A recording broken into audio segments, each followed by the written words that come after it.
très heureuse de vous retrouver pour une nouvelle session d'information sur la radio-télévision nationale congolaise. La générale des carrières des mines a un nouveau siège social. Il a été inauguré par le chef de l'État, Joseph Kabila Kabange, hier à Lubumbashi. Le temps fort de cet événement avec Anaké Mulunda. Suivez. Fin de ce jour de travail à Goma, ce vendredi 21 décembre 2017, du président de la République Joseph Kabila Kabange, chef de l'État. Il a pris son avion pour Lubumbashi dans le Haut-Katanga pour une autre mission. Pas du genre administratif, mais cette fois-ci économique. Le gouverneur de province Célestin Pandé Kapopo a conduit les comités qui devraient accueillir le chef de l'État à l'aéroport international de la Luano. Mission de type économique, disais-je, pour booster une entreprise minière jadis prospère, mais dont la chute était activement recherchée par des détracteurs. Dans ses propos de bienvenue, le gouverneur de province Pandé Kapopo s'est réjoui de la présence du président Kabila à Lubumbashi et d'avoir accepté de présider la cérémonie d'inauguration du siège social rénové de la Gécamine et va même plus loin. Parmi tous ces bienfaits, je citerai entre autres les terminaux frontaliers de la DGDA à Kasumbalesa, l'acquisition par la SNCC de nouvelles locomotives en vue de la tenance de ces activités, la tour de contrôle moderne de l'aéroport international de la Douane, construit par la régie des voies aériennes ainsi que RBA, et bien d'autres ouvrages de marque qui démontrent combien est si grand les soucis que vous a toujours animés de porter plus haut les entités territoriales décentralisées de toute la République pour leur développement harmonieux. Dans l'objet social de la Gécamine, la protection des intérêts des travailleurs figure également en bonne place. Avec la baisse des activités, les détracteurs avaient prédit la mort de la Gécamine et la mise en chômage massif des agents et cadres de la Gécamine. Rien de tel ne s'est produit. Le président de l'intersyndicale, Kassongo Maboucha, est catégorique. Le contact est resté permanent entre l'entreprise et son personnel à travers le syndicat. Pour nous, travailleurs, nous pensons qu'il est impérieux que notre gouvernement soutienne le programme de modernisation de notre entreprise initié par le conseil d'administration et mis en œuvre par le comité, par la direction d'entreprise, sous l'œil des partenaires sociaux que nous sommes. Nous ne pouvons pas clore ce mot sans remercier votre implication personnelle dans la recherche de plusieurs solutions pour la bonne marche de l'entreprise.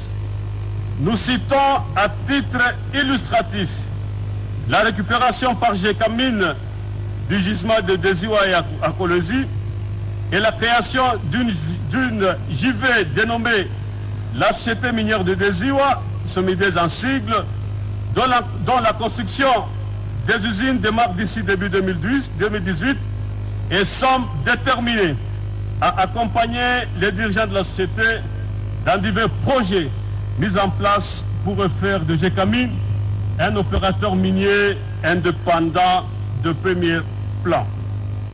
Ceci justifie notre fierté d'appartenir à cette grande entreprise. Accusé de mégestion, de non-contribution au budget de l'État, de contrecarrer les actions des partenaires, des investisseurs et des ONG, la Gécamine, à travers le PCA Albert Youma, en un homme et grand manager d'envergure, mieux introduit dans les milieux financiers internationaux, a fait la plaidoirie de la Gécamine et a pointé du doigt les fossoyeurs de l'économie congolaise. Le PCA Albert Youma a proposé la méthodologie des sorties de crise en préconisant, entre autres, la sous-traitance avec les entreprises locales. Que vaut désormais la démonstration de ces ONG?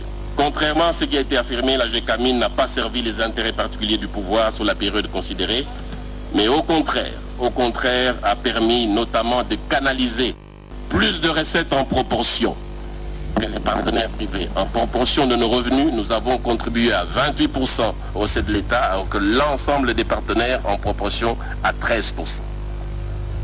Donc, la situation de sous-perception des recettes tirées de l'exploitation de notre sous-sol est fondamentalement le fruit d'un déséquilibre structurel entre des États bénéficiant des ressources naturelles, mais sans moyens réels pour faire face à des multinationales puissantes ayant des lobbies puissants. L'urgence est donc d'abord au renforcement de notre législation minière et de notre capacité de notre administration fiscale dans le sens d'un plus grand contrôle du secteur et par la révision du code minier actuellement à l'étude au Parlement. J'en profite pour appeler les parlementaires au patriotisme et à la vigilance.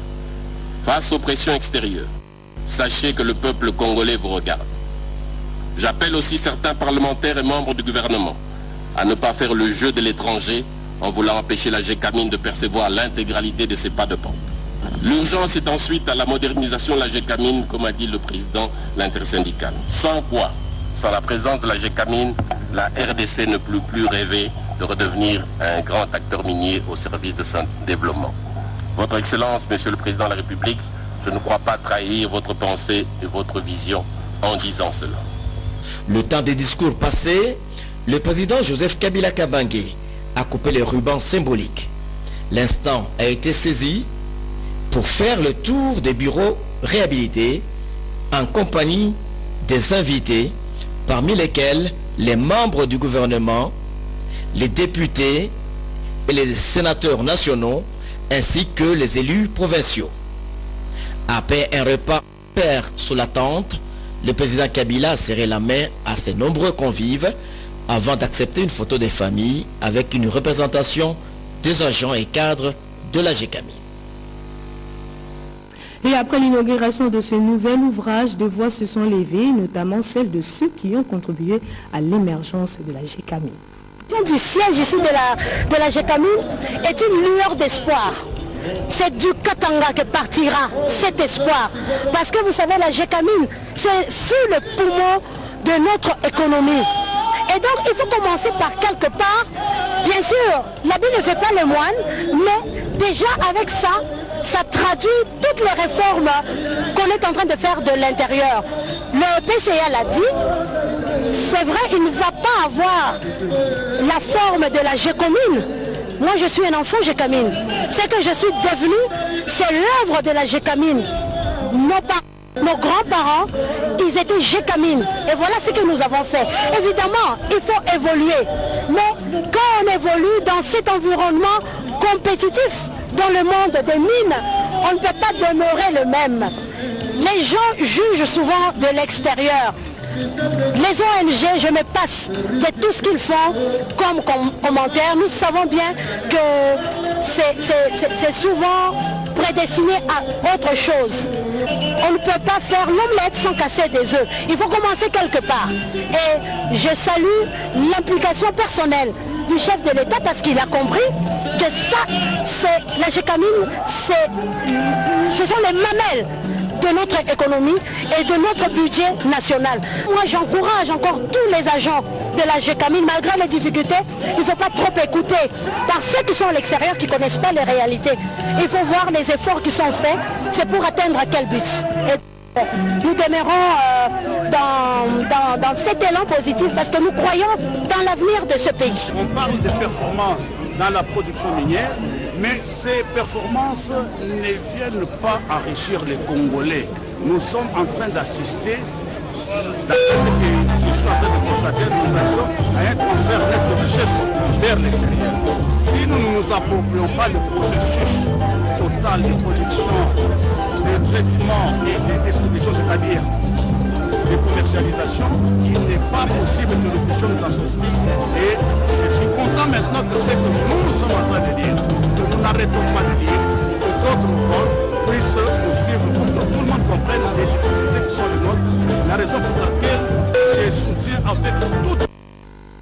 Retour à Kinshasa, la route Sekomaf n'est plus accessible depuis un certain temps. Le Premier ministre a été sur le site pour se rendre compte de l'évolution des travaux de réhabilitation. Robert Ndaye.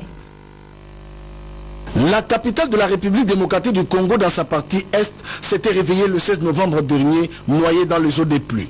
Une forte pluie ayant causé des dégâts énormes, emportant tout sur son passage, entraînant la coupure de la route Sekomaf. Le pipeline était en danger. Informé, Bruno Chibalanzeze, Premier ministre de la République démocratique du Congo, s'était rendu sur les lieux le même jour pour réconforter les familles des victimes et apporter le soutien du gouvernement congolais.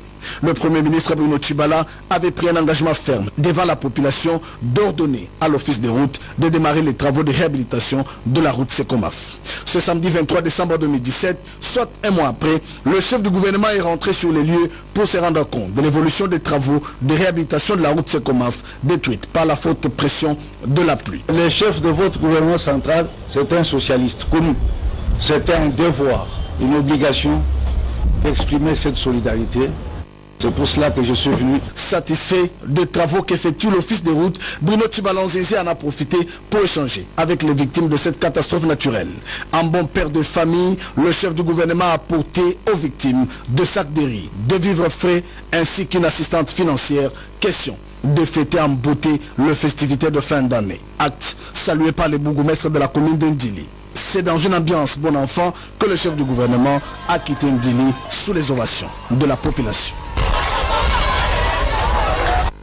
Décrispation du climat politique. Gabriel Kyungu en soutient la démarche. Il a reçu la visite du président du Conseil national de l'accord de la Saint-Sylvestre, Sensa. Permettez-moi de m'acquitter quand même d'un devoir paternel, je peux le dire fraternel. Et je remercie beaucoup la présence du président Lenganko, accompagné de ses collaborateurs, est venu me voir parce que c'est dans les malheurs qu'on connaît les amis, les vrais amis. Et il est venu me voir, il m'avait déjà prévenu. Et parce que vous savez, depuis un certain temps, depuis beaucoup de temps d'ailleurs, je suis en train de vivre sans liberté, sans tout ce que vous voulez, Et puis, il y avait le problème de santé, il s'est beaucoup apaisanté là-dessus, je viens de le dire. Mais dans l'ensemble politique, je pense que c'est quand même des gestes largement positifs. On n'est pas des ennemis. On n'est pas des ennemis, on est les enfants d'un même pays.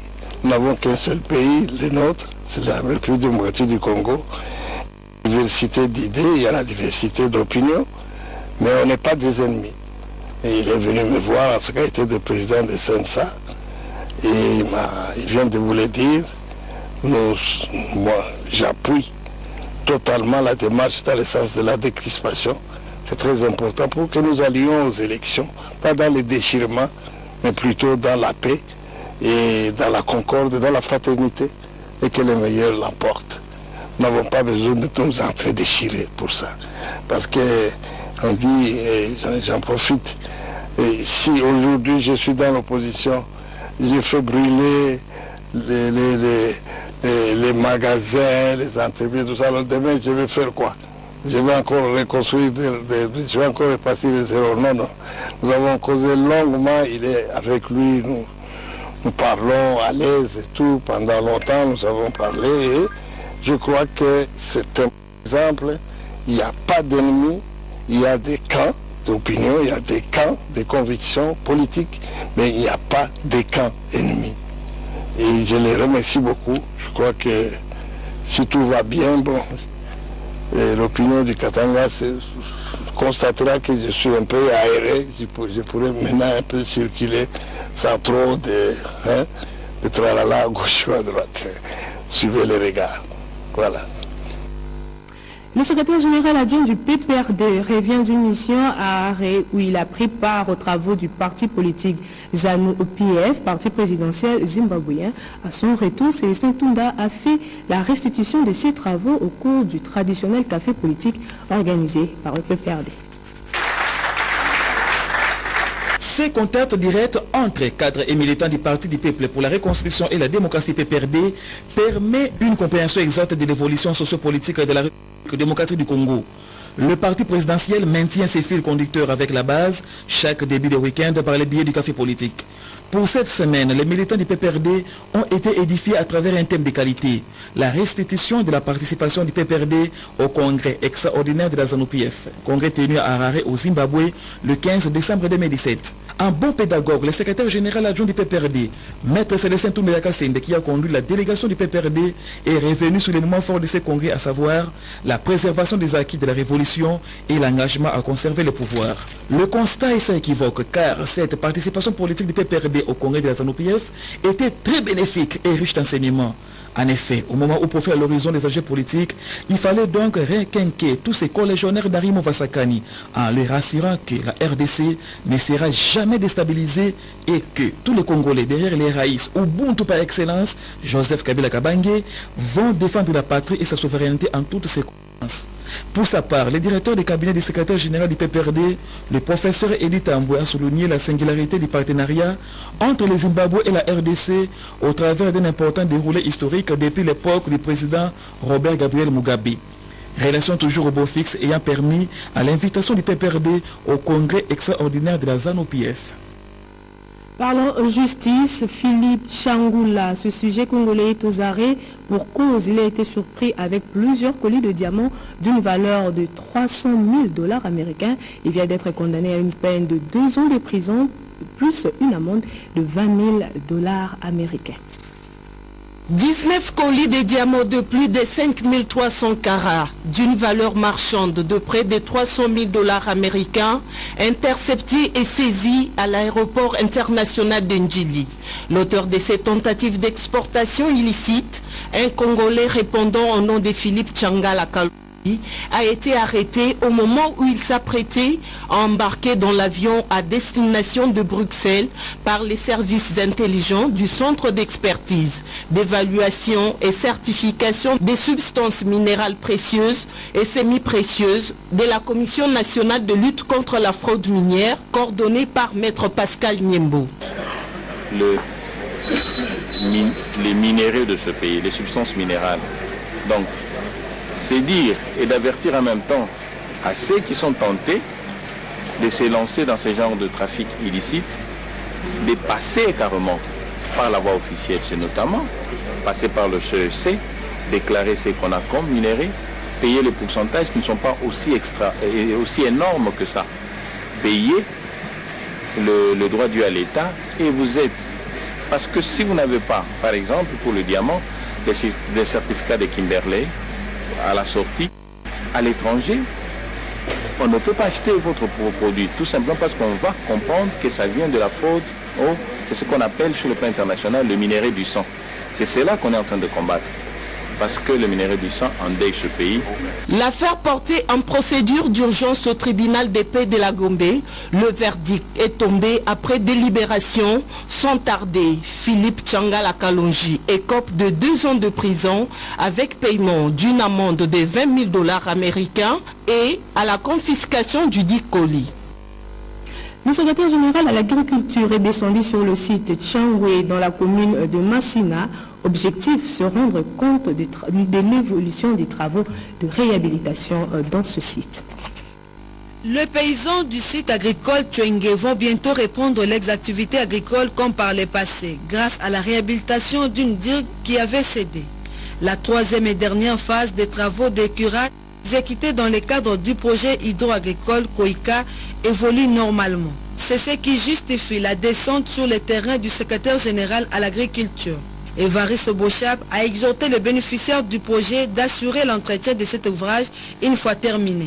Nous sommes venus faire le suivi. Le ministre m'a chargé de venir voir exactement ce qui se fait sur le terrain. Nous sommes venus voir exactement si le tracteur qui a été commandé est venu travailler pour déblayer la rivière. Vous avez vu l'espace 1200 déjà travaillé. Il s'est de noter que cette digue a été détruite à la suite des eaux de la rivière Tchouengue qui sont sorties de leur site et a endommagé les champs de maraîchères avec conséquence sur la production agricole. L'agriculture constitue l'un des piliers du développement en République démocratique du Congo. Voilà pourquoi ces paysans sollicitent au gouvernement un appui des intrants pour accroître leur production agricole. Nous sommes tellement satisfaits, mais il reste encore à faire.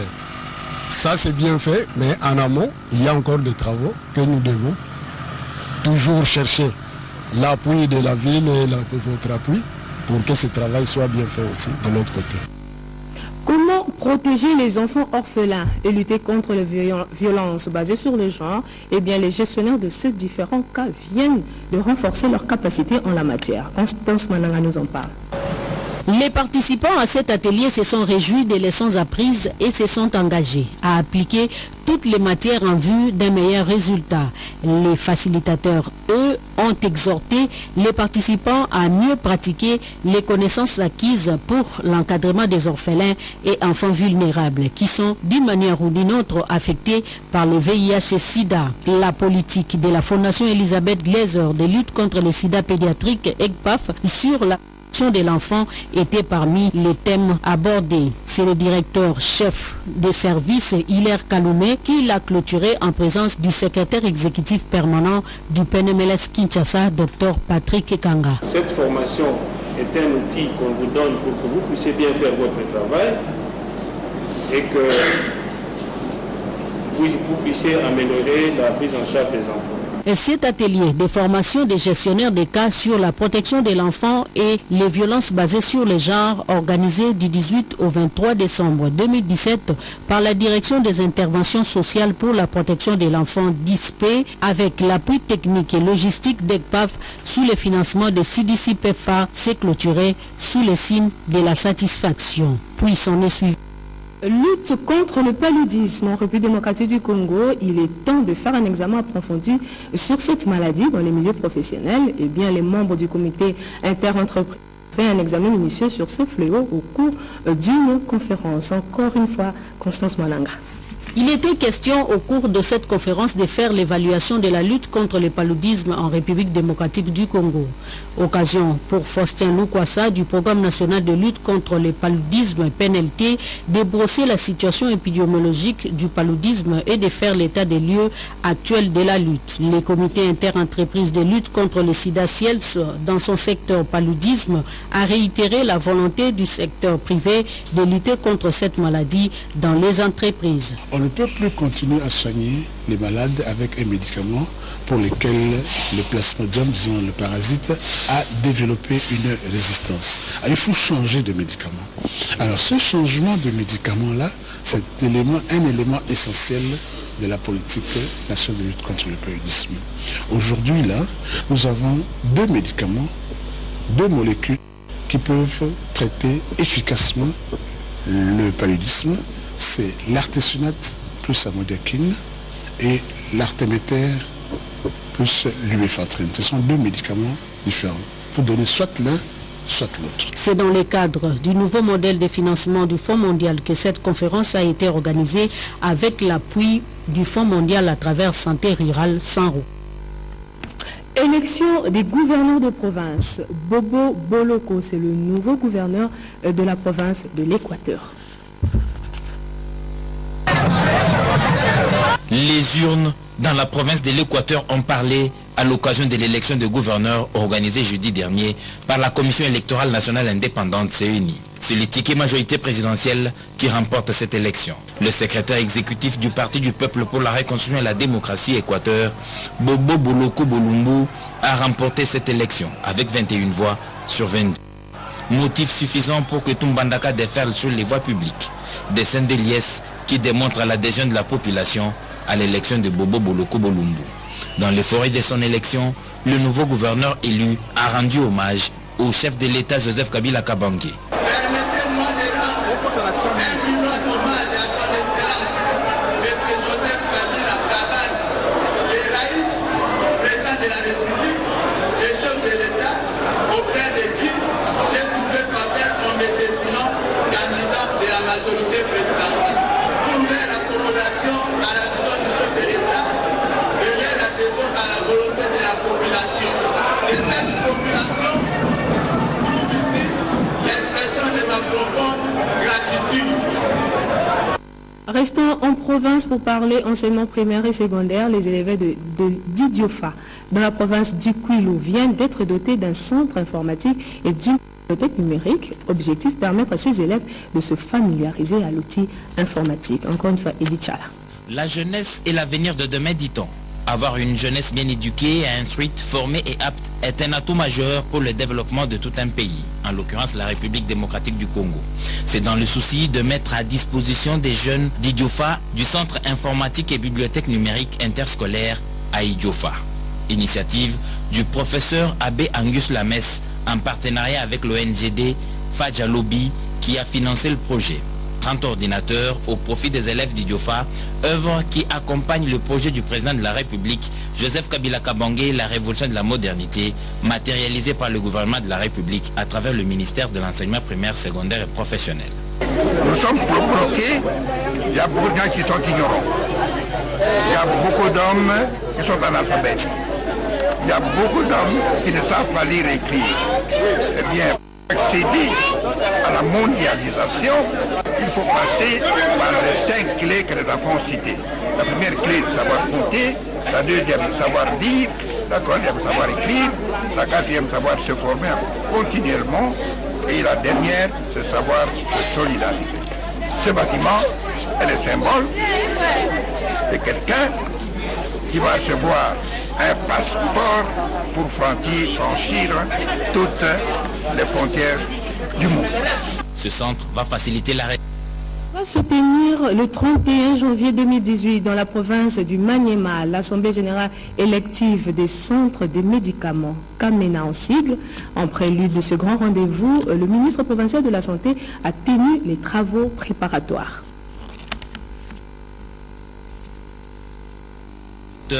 Luka Langereza Charles, représentant le gouverneur de province du Maniema, a présidé les préparatoires de la tenue de l'Assemblée générale élective au 31 janvier 2018 des centrales d'achat de médicaments CAMEMA.